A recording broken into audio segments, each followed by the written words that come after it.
Snowball is going to read someone's journal. And this is from an early mission. See, ARVEL'S journal. My fingers are trembling, the golden claw is finally in my hands, and with it the power of the ancient Nordic heroes. That fool, Lucan Valorous, had no idea that his favorite store decoration was actually the key to Bleakfall's Barrow. Now I just need to get the Hall of Stories and unlock the door. The legend says there is a test that the Nords put in place to keep the unworthy away, but that when you have the golden claw, the solution is in the palm of your hands. And that was a very little short one. So Snowball will throw in a bonus one. Red Mountain? No. Let's go with Draugr. Amongst the Draugr by Bernadette Bantine, College of Winterhold. Wait, how did Snowball get this? Snowball has not been to Winterhold. It wasn't until the 7th month with the creatures that they seemed to accept me. Well, accept isn't really the proper word, but they seemed to have decided that I posed no threat to them and gradually ceased their attacks. Though more than capable of fending them off, a combination of fire and turning spells are generally sufficient. I admit that I tired of having to be ever vigilant in their presence. I'll never know whether there was some sort of agreement communicated among them, for the only utterances they make seem to be in that heathen tongue that I can't even pronounce, much less transcribe. In time, I learned more of their intonations towards me from their general movements and tones rather than specific words. Hostility in any creature is easily read, but in these most peculiar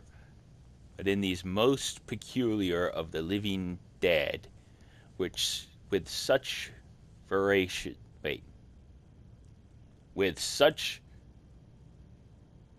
variations in gait and speed, what amounts to a hostile charge in one may simply be casual movement in another.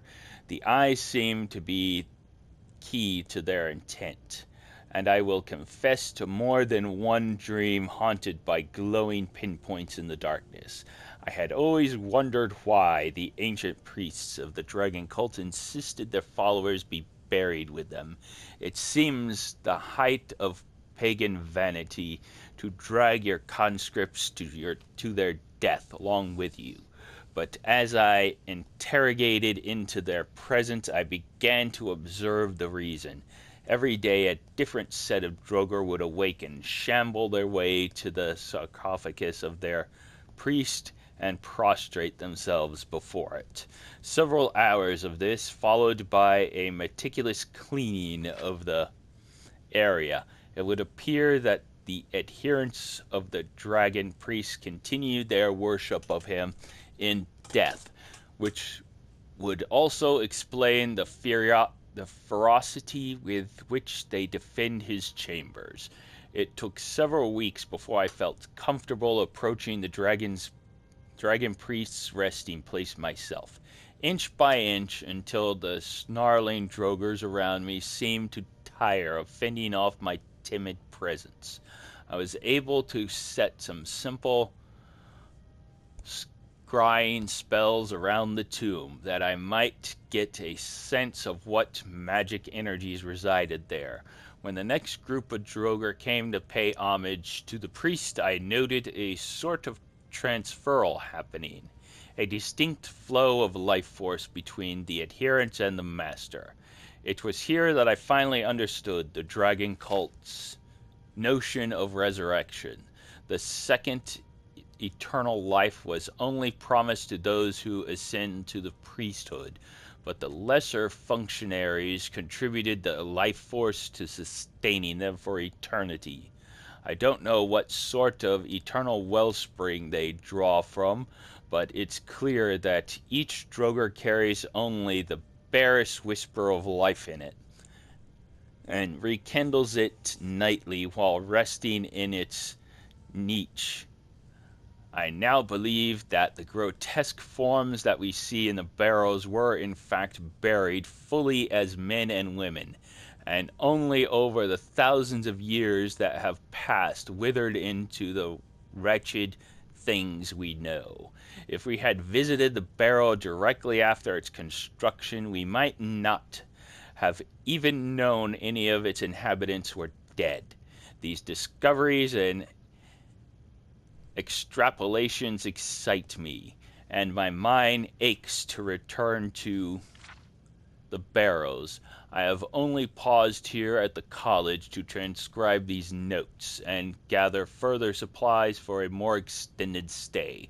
My new hope is to learn some rudimentary way of speaking to them, for imagining